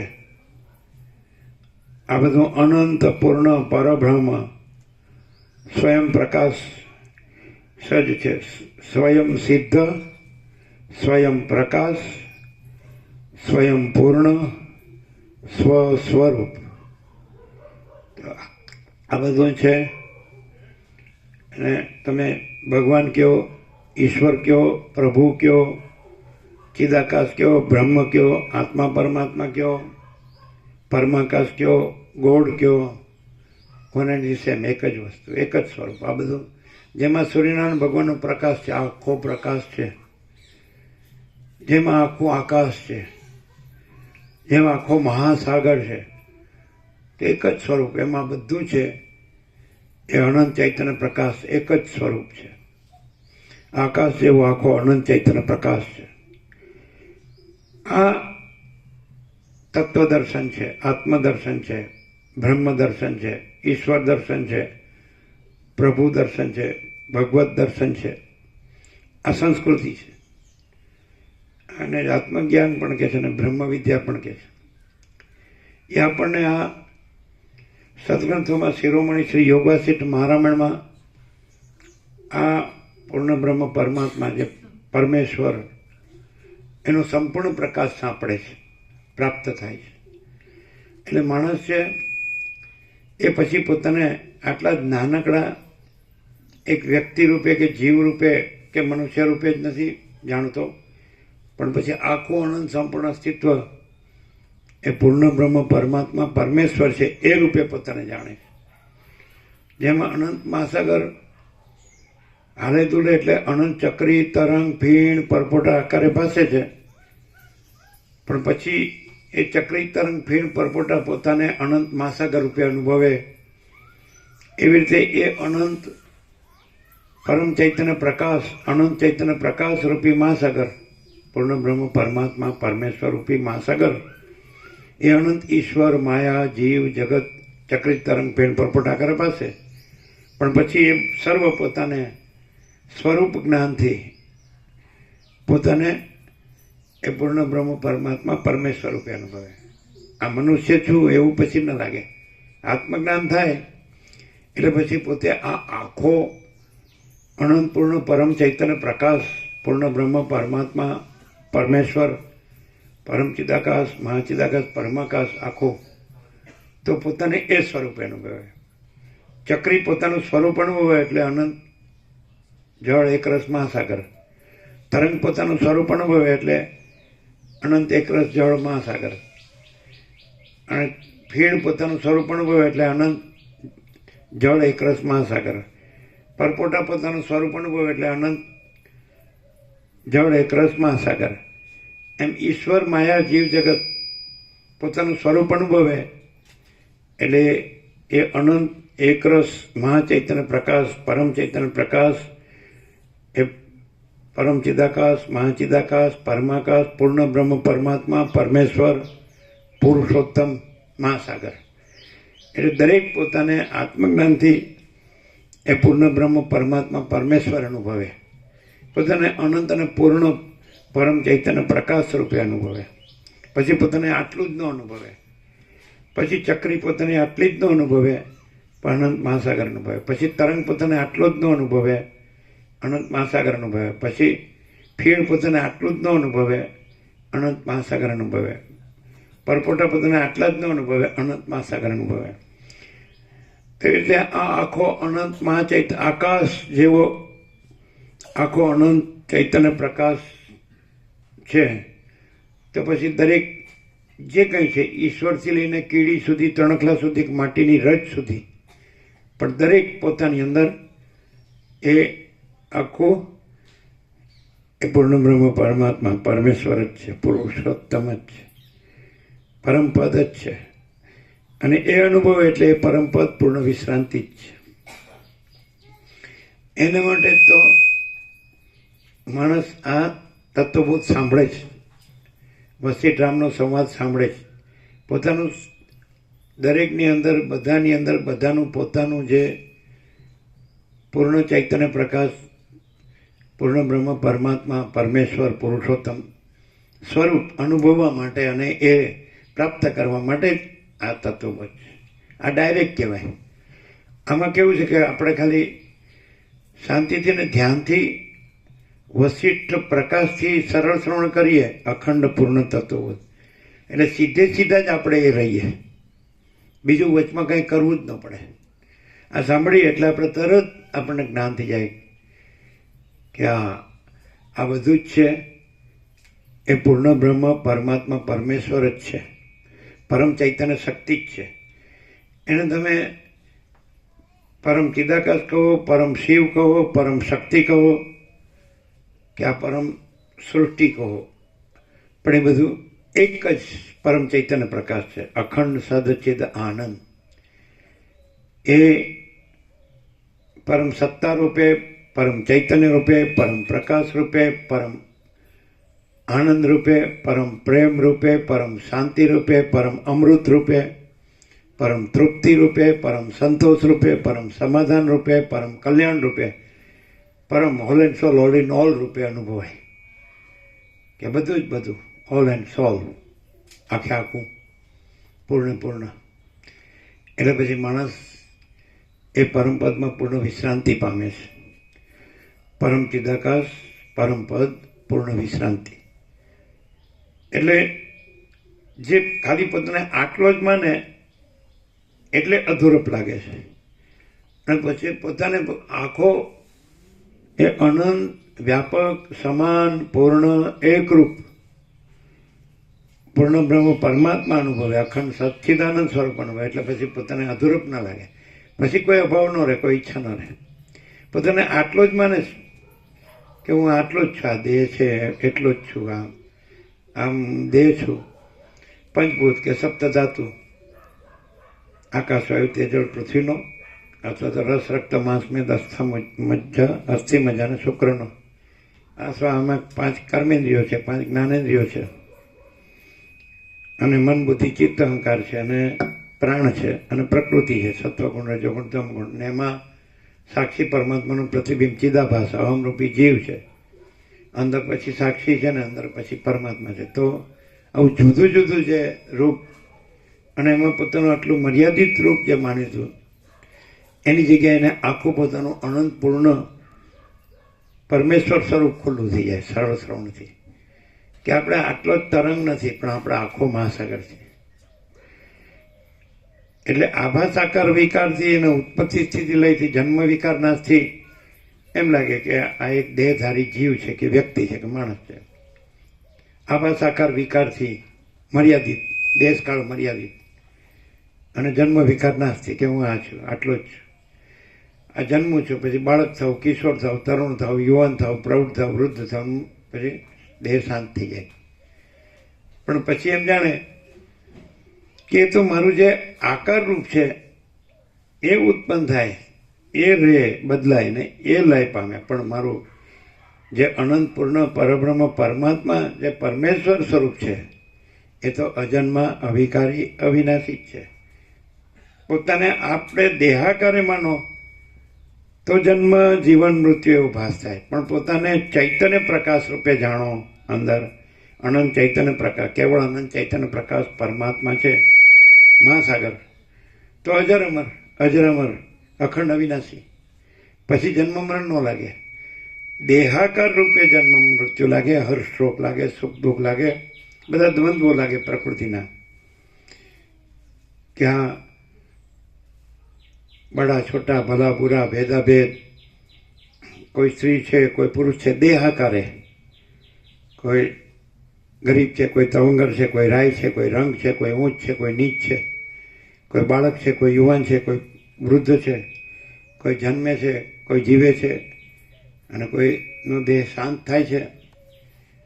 સુખ છે, દુઃખ છે, માન છે, અપમાન છે, નિંદા છે, સ્તુતિ છે, અનુકૂળ, પ્રતિકૂળ છે, પ્રિય છે, અપ્રિય છે, ઈષ્ટ છે, અનિષ્ટ છે, સંયોગ છે, વિયોગ છે, હર્ષ છે, શોક છે, તરંગાકારે પોતાને માને તો દ્વંદ્વ લાગે.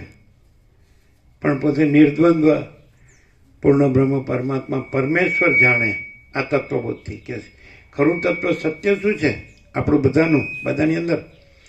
આકાશનું તત્વ પણ એ જ, વાયુનું પણ એ જ, તેજ અગ્નિનું પણ એ, જળનું પણ એ, પૃથ્વીનું પણ એ, અખિલ સચરાચર જળ, ચેતન, સ્થાવર, જંગમ, ચર, અચર, અણુ બધાનું તત્વ, ઈશ્વરથી લઈ માયા, જીવ, જગત, બધાનું તત્વ એક જ પરબ્રહ્મ, અખંડ સચ્ચિદાનંદ, કેવળ જ છે.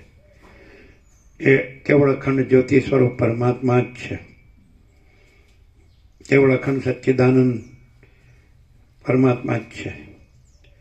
એટલે એવી રીતે પોતાને એ અનંત અને પૂર્ણ અને પરમ ચૈતન્ય પ્રકાશ, પરમ સત, પરમ ચૈતન્ય, પરમ આનંદ, પરમ શાંતિ સ્વરૂપે અનુભવે એટલે બધું પૂર્ણ જ છે.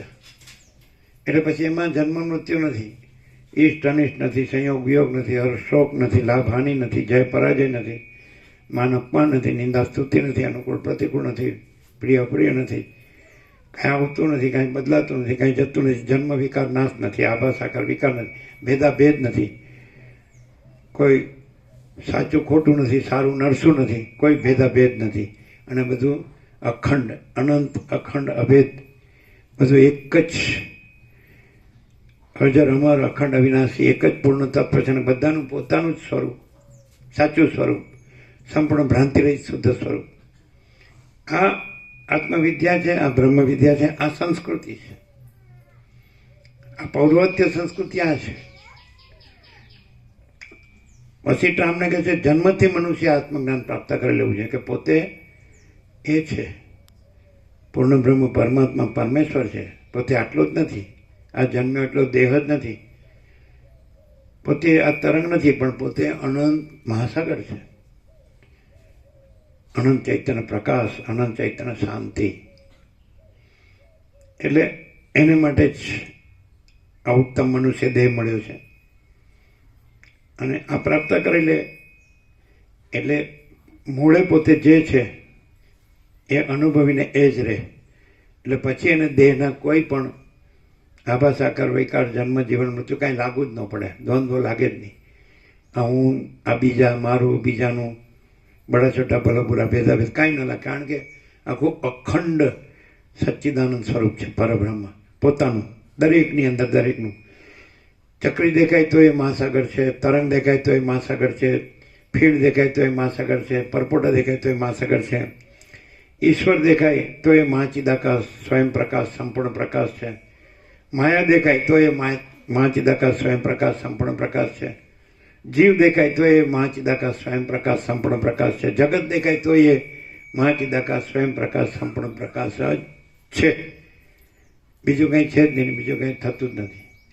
એ જે પૂર્ણ સ્વરૂપ છે અનંત અજરામર ને અખંડ અવિનાશી, એ સ્વરૂપ છોડતું નથી, સ્વરૂપ બદલાતું નથી, સ્વરૂપથી બીજું થતું નથી. અનંત મહાસાગર જળ, અખંડ એકરસ, અનંત એકરસ જળ એ પોતાના સ્વરૂપે જ રહે છે, અજરામર અખંડ અવિનાશી. એ સ્વરૂપ છોડતું નથી, સ્વરૂપ બદલાતું નથી, સ્વરૂપથી બીજું થતું નથી. એવી રીતે આપણે જ્યારે આપણા અનંત પૂર્ણ પરમેશ્વર સ્વરૂપને અનુભવીએ પછી આપણે આપણું સ્વરૂપ છોડતા નથી, બદલાતા નથી અને બીજું થતા નથી, અજરામર અખંડ અવિનાશી. એટલે આ આત્મવિદ્યા છે, આ સંસ્કૃતિ છે, આ બ્રહ્મ વિદ્યા છે. એટલે માણસ ખાલી દેહને જ પોતાને માની લે તો દેહ માટે જ બધું કર્યા કરે, પછી એની જ ચિંતા કર્યા કરે કે આપણે ઘર જોઈએ, ધન જોઈએ, આ જોઈએ, તે જોઈએ, બધું. અને જ્યારે પોતાને આત્મા પરમાત્મા રૂપે અનુભવે તો કાંઈ ન જોઈએ, પૂર્ણ જ છે, કોઈ અભાવ નથી, કોઈ ઈચ્છા નથી. ધારો કે પહેલા નંબરનો અરોપપતિ હોય અથવા એક મોટા આઈક્યુ ઇન્ટેલિજન્ટ ક્વેશ્ચન વાળો મોટો બુદ્ધિશાળી વૈજ્ઞાનિક હોય, અથવા કોઈ મોટો દેશ, ધનાઢ્ય દેશ હોય ને બહુ અસ્ત્ર-શસ્ત્રવાળો દેશ હોય ને એનો પ્રેસિડેન્ટ હોય, પ્રાઇમ મિનિસ્ટર, કોઈ બી, અથવા કોઈ બી જગતગુરુ હોય, બધા શાસ્ત્ર ભણ્યો હોય, આવું કોઈ બી હોય, પણ એને જો આ પોતાનું સાચું સ્વરૂપનો સાક્ષાત્કાર ન થયો હોય, અનુભૂતિ ન થઈ હોય અને એ ન રહ્યો હોય તો એ બધું કાંઈ નહીં. એ પહેલા નંબરનો અબજોપતિ પણ એ કાંઈ નહીં. એ તો દેહનું કર્યું, જે નથી એ આકારનું કર્યું, જે અસત અસાર દુઃખ છે, મિથ્યા નાશવંત છે, સ્વપ્ન જેવું ઝાંઝવાના જળ જેવું છે, એનું કર્યું. પહેલા નંબરનો વૈજ્ઞાનિક થાય કે પહેલા નંબરનો પ્રેસિડેન્ટ થાય ધનાઢ્ય દેશનો કે અસ્ત્ર-શસ્ત્રવાળા દેશનો, કે પહેલા નંબરનો જગતગુરુ થાય કે પહેલા નંબરનો અરબોપતિ થાય, કોઈ પણ થાય, મોટો બુદ્ધિશાળી થાય, મોટો બધું જ જ્ઞાન વિજ્ઞાન જાણનારો થાય આખા જગતનું, પણ એ પોતાનું સાચું સ્વરૂપ બધાની અંદર બધાનું સંપૂર્ણ ભ્રાંતિરહિત શુદ્ધ સ્વરૂપ જે પરબ્રહ્મ અખંડ સચ્ચિદાનંદ છે, જે અખંડ જ્યોતિ સ્વરૂપ પરમાત્મા છે, જે અમાપ સચ્ચિદાનંદ ઘન પરમાકાશ છે, જે પરમ ચિદાકાશ પરમ જ્યોતિ અખંડ જ્યોતિ છે, જે મહાચિદાકાશ સ્વયં પ્રકાશ સંપૂર્ણ પ્રકાશ છે, જે પૂર્ણ બ્રહ્મ અનંત તેજઘન અનંત ચિતઘન છે, જે પરમાકાશ કેવલ અનંત શુદ્ધ તેજઘન છે, જે પરમાકાશ અખિલ આત્મા પૂર્ણ બ્રહ્મ પરમાત્મા છે, એને આ વશિષ્ઠ પ્રકાશથી સરળ શ્રવણથી અખંડ પૂર્ણ તત્વબોધથી જાણે તો જ એ પોતે પૂર્ણ રહે. એને ન જાણે તો આ બધું હોય તો એ નાશવંત જ છે. અસત અસાર દુઃખ, મિથ્યા નાશવંત અને સ્વપ્ન જેવને ઝાંઝવાના જળજી. એ વશિષ્ઠ પ્રકાશને સરળ શ્રવણને પૂરા એક ધ્યાનથી શાંતિથી સાંભળે માણસને આત્મજ્ઞાન થઈ જ જાય. વશિષ્ઠ પોતે જ કે છે, ગેરંટી આપે છે કે અંધારામાં દીવો પ્રગટાવીએ અને આપણે અંધકાર દૂર ન કરવો હોય તો દૂર થઈ જાય ને પ્રકાશ ન જોતો હોય તો પ્રકાશ મળે. એમ આ સત્શાસ્ત્રના સરળ શ્રવણથી, શબ્દથી નહીં, બુદ્ધિથી નહીં, દેહ આકાર રહીને નહીં, જગત આકારે રહીને નહીં, પણ પ્રકાશથી, વશિષ્ઠ પ્રકાશથી જો આ સરળ શ્રવણ કરવામાં આવે તો માણસને જ્ઞાન ન જોતું હોય તો જ્ઞાન થાય અને અજ્ઞાનનો નાશ ન કરવો હોય તો નાશ થઈ જાય. એને પોતાને પૂર્ણ બ્રહ્મ પરમાત્મા અખંડ સચ્ચિદાનંદ પરમેશ્વર ન રહેવું હોય તોય રહે. અને એને આ બધું ઈશ્વર માયા જીવ જગત આ બધા ભેદાભેદ આજે માયા સંસાર ભ્રાંતિ નાશ ન કરવી હોય તો નાશ થઈ જાય. પણ એને માટે એ વશિષ્ઠ પ્રકાશથી સાંભળે, શબ્દથી નહીં, બુદ્ધિથી નહીં. શબ્દથી બુદ્ધિથી તો ઘણા જાણે છે, ઘણા શાસ્ત્રો ભણે જ છે, વેદોય ભણે, ઉપનિષદોય ભણે, બ્રહ્મસૂત્ર ભણે, ગીતાય ભણે, રામાયણ, મહાભારત, ભાગવત, શિવ મહાપુરાણ, ભગવતી દેવી ભગત બધું ભણે અને બધા વિશે પ્રવચન વ્યાખ્યાન પણ કરે. પણ એ રીતે નહીં. આ બધું પ્રકાશ છે, એને પ્રકાશથી જ જાણીને, પ્રકાશથી જ અનુભવીને પોતે પ્રકાશ રૂપ રહે. શબ્દ બુદ્ધિથી જાણવું એ આકારથી જાણવું છે. શબ્દ છે આકાર છે, બુદ્ધિ છે આકાર છે, આભાસ આકાર વિકાર, જન્મ વિકાર નાશ. તો એ બધું આમાં આવ્યું, ભ્રાંતિમાં આવ્યું, ઇગ્નોરન્સ, અજ્ઞાનમાં આવ્યું. અને પ્રકાશ છે એ અજરામર અખંડ અવિનાશી છે. એ એક જ અદ્વિતીય અનાદિ અનંત છે. એ અનંત સંપૂર્ણ અનંત સર્વતઃ છે. એ નિરંજન નિરાકાર નિર્વિકાર છે. એ અનંત અખંડ અભેદ છે. એ મહાતત્વ મહાસામાન્ય છે. મહાચિદાકાશ સ્વયં પ્રકાશ સંપૂર્ણ પ્રકાશ છે. એ પ્રકાશ પ્રકાશથી જ અનુભવાય. જેમ કે સૂર્ય પોતાના પ્રકાશથી જ અનુભવાય છે, એવી રીતે આ મહાચિદાકાશ સ્વયં પ્રકાશ સંપૂર્ણ પ્રકાશ પોતાના પ્રકાશથી જ અનુભવાય છે. માણસ રૂપે રહીને કે શબ્દ રૂપે રહીને કે બુદ્ધિ રૂપે રહીને ન અનુભવાય. કારણ કે આભાસમાં આવ્યું, નાશવંતમાં આવ્યું. અવિનાશી રૂપે જ અનુભવાય. અજરામર રૂપે જ અનુભવાય. અને અખંડ અવિનાશી રૂપે જ અનુભવાય. સત રૂપે જ અનુભવાય. અસત રૂપે રહીને સત ન અનુભવાય. વિચાર, વાણી, શબ્દ, અર્થ એ અસત છે. ઈશ્વર માયા જીવ જગત આ બધું માયા છે. દેખાવ, આભાસ, આકાર, વિકાર, જન્મ વિકાર નાશ એ વાળું છે આ બધું. વિચાર, વાણી, શબ્દ, એનાથી ન અનુભવાય. સતથી જ અનુભવાય. ચિત્ત, ચૈતન્ય, પ્રકાશ એ ચૈતન્ય પ્રકાશથી જ અનુભવાય. ચૈતન્યથી જ અનુભવાય. જડથી ન અનુભવાય. આ બધું જડ છે. દેહ જડ છે, મન જડ છે, બધું જડ છે. તો મનથી ને બુદ્ધિથી ન અનુભવાય, એ જડ છે. અને આનંદથી જ અનુભવાય. શાંતિથી જ અનુભવાય. પ્રેમથી જ અનુભવાય. અમૃતથી જ અનુભવાય. તૃપ્તિથી જ અનુભવાય. સંતોષથી જ અનુભવાય. સમાધાનથી જ અનુભવાય. કલ્યાણથી જ અનુભવાય. ચૈતન્યથી જ અનુભવાય. પ્રકાશથી જ અનુભવાય. જળથી અને અજ્ઞાન અંધકારથી ન અનુભવાય. એટલે માણસ આ સરળ શ્રવણને વશિષ્ઠ પ્રકાશથી સાંભળે, શાંતિથી, ધ્યાનથી. પોતાનું આ હું પણ જડ છે. આ દેહ હું છું તો દેહ જડ છે, એટલે દેહનું હું પણ જડ છે. એટલે જડ હું રહીને સાંભળે તો આ પ્રકાશ ન રહી શકે, ન જાણી શકે, ન અનુભવી શકે. હું આ છું એ પેલા કાઢ નાખવું પડે, કારણ કે એ અનંત ચૈતન્ય પ્રકાશ, અનંત ચૈતન્ય શાંતિમાં આ હું નથી. આ હું ચક્રી છું એવી રીતે અનંત મહાસાગર નો અનુભવાય. અનંત મહાસાગરથી જ અનંત મહાસાગર અનુભવાય. આ હું તરંગ છું, મોજું છું, લહર, એ રૂપે રહીને અનંત મહાસાગર નો અનુભવાય. અનંત મહાસાગર રૂપે જ અનંત મહાસાગર અનુભવાય. ફીણ રૂપે હું આ ફીણ છું, આ ફીણ જ છે, આ ફીણ જ છે, આ પાણીનો પરપોટો જ છે. તો ફીણ રૂપે રહીને અનંત મહાસાગર નો અનુભવાય. અનંત મહાસાગર રહીને જ અનંત મહાસાગર અનુભવાય. એટલે પરપોટા રૂપે રહીને હું આ પરપોટો છું, આ સૃષ્ટિ પરપોટો છે, તો પરપોટા રૂપે રહીને અનંત મહાસાગર નો અનુભવાય. અનંત મહાસાગર રૂપે રહીને જ અનંત મહાસાગર અનુભવાય. એમ હું આ જીવ છું તો પછી એ ચક્રી તરંગ ફીણ પરપોટામાં આવી ગઈ. આ સૃષ્ટિ છે તો ચક્રી તરંગ ફીણ પરપોટામાં આવી ગઈ. આમાંનું કોઈ પણ રૂપ રહીને આપણે પોતે જ આ બધું પોતે જ પૂર્ણ બ્રહ્મ પરમાત્મા અખંડ સચ્ચિદાનંદ પરમેશ્વર છે એવું ન અનુભવાય. પણ પૂર્ણ બ્રહ્મ પરમાત્મા આપણે પોતે જ, બધું પોતે જ અંદર અધિષ્ઠાન આધારભૂત મૂળ તત્વ રૂપે પૂર્ણ બ્રહ્મ પરમાત્મા અખંડ સચ્ચિદાનંદ પરમેશ્વર પુરુષોત્તમ પરમપદ રહીને જ એ અનુભવાય.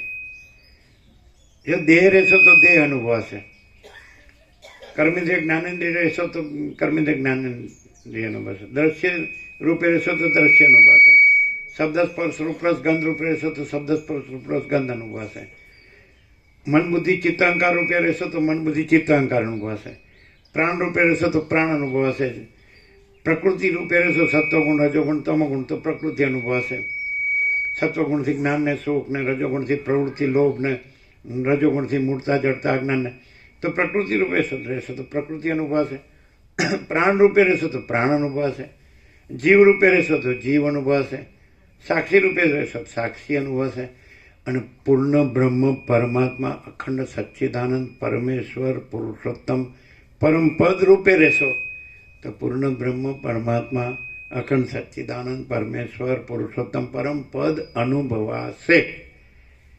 જે છે એ રહેશો તો જ એ અનુભવશો. જે એમાં જે નથી એ રહેશો તો જે છે એ નહીં અનુભવાય, કારણ કે એ દેહ નથી. મહાચિદાકાશ સ્વયં પ્રકાશ સંપૂર્ણ પ્રકાશ કોઈ દેહ નથી, એ કોઈ કર્મેન્દ્રિય જ્ઞાનેન્દ્રિય નથી, એ કોઈ શબ્દ સ્પર્શ રૂપરસ ગંધ વિષય નથી, એ કોઈ દ્રષ્ટા દ્રશ્ય જીવ જગત નથી, એ કોઈ અંતઃકરણ મન બુદ્ધિ ચિત્ત અહંકાર નથી, પ્રાણ પ્રકૃતિ નથી, એ કોઈ જીવ નથી. એ તો મહાચિદાકાશ સ્વયં પ્રકાશ સંપૂર્ણ પ્રકાશ છે. જીત જો હૈ સો હૈ, જે મૂળ તત્વ છે એ રહીને જ મૂળ તત્વ અનુભવાય. એમાં જે નથી, ચક્રી તરંગ ફીણ પરપોટા રહીને હું આ ચક્રી છું, હું આ તરંગ છું, હું આ ફીણ છું, હું આ પરપોટો છું, એ રૂપે મહાસાગરનો અનુભવ. અનંત મહાસાગર જ છે અને એ સ્વરૂપ છે જ, અને એ સ્વરૂપ રહીને જ એ સ્વરૂપ અનુભવાય અને રહેવાય અને પૂર્ણ રહેવાય. અને આ તો બધું ચક્રી તરંગ ફીણ પરપોટો તો ઉત્પન્ન થાય, બદલાય અને પાછા લીન થઈ જાય. એમાં તો આભાસ આકાર વિકાર મર્યાદિત, દેશકાળ મર્યાદિત, અને એના તો જન્મ જીવન મૃત્યુ, જન્મ વિકાર નાશ, અને આ તો અજન્મ અવિકારી અવિનાશી. તો અજન્મ અવિકારી અવિનાશી રહીને જ અજન્મ અવિકારી અવિનાશી અનુભવાય. પૂર્ણ બ્રહ્મ અનંત સંપૂર્ણ અખંડ અવિનાશી, પૂર્ણ બ્રહ્મ અનંત સંપૂર્ણ અખંડ અવિનાશી, અખંડ સચ્ચિદ આનંદ.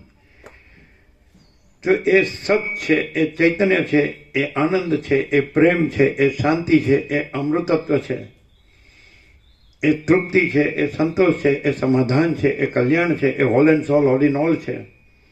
પૂર્ણમદ પૂર્ણમિદમ.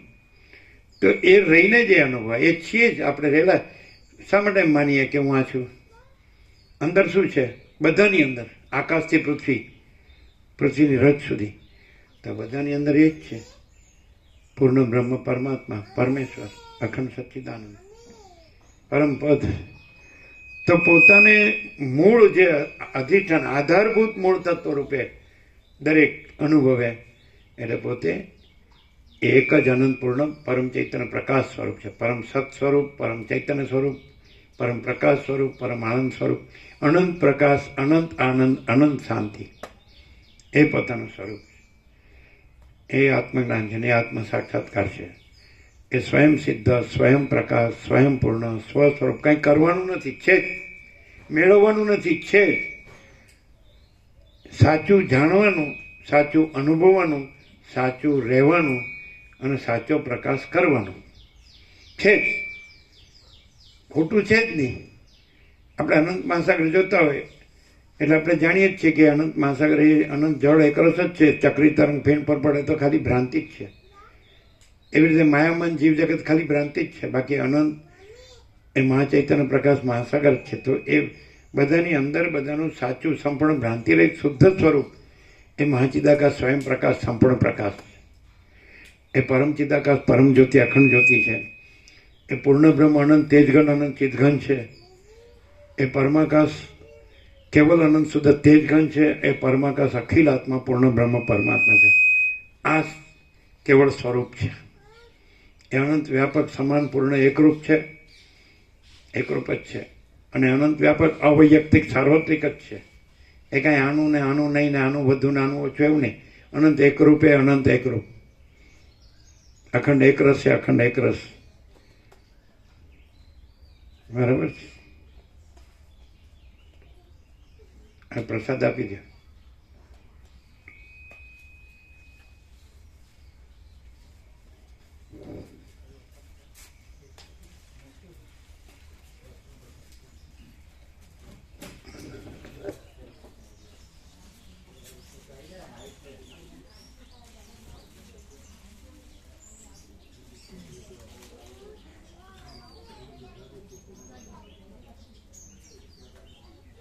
એ વચનામૃત આપજો.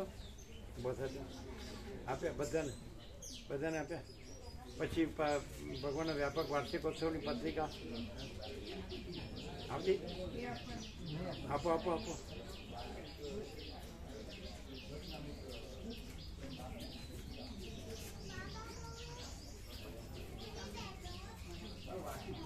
ભગવાનના વ્યાપક વાર્ષિકોત્સવ આપો બધાને.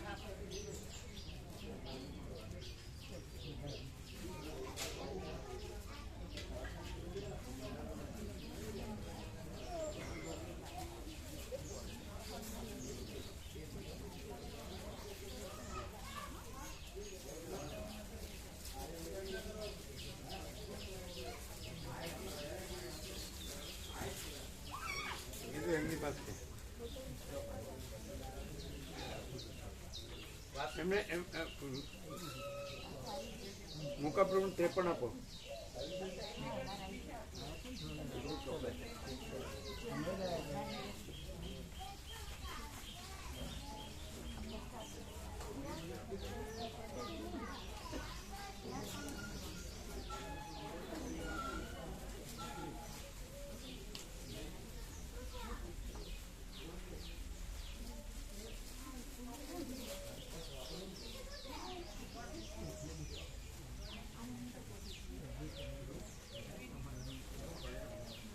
એ મુકાપ્રભુ બધા વચનામૃત આપ્યા.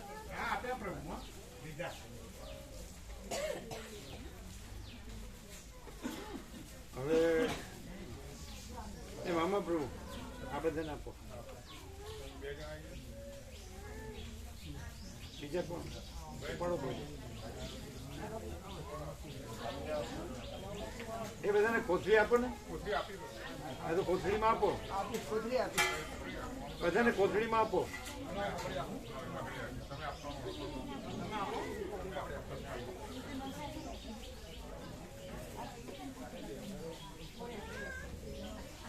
વધારે આપજો.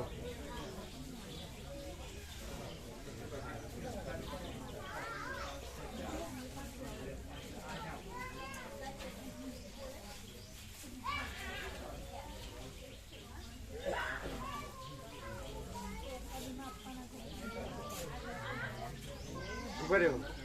એમને 53 આપ્યા. બરાબર. એવા બીજા બધાને આપે એવા હોય ને વ્યાપક, એ લોકોને આપો વધારે.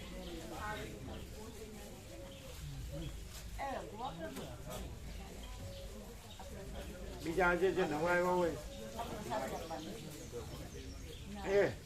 આજે નવા આવ્યા હોય એ બધાને આપો જોઈ જોઈને.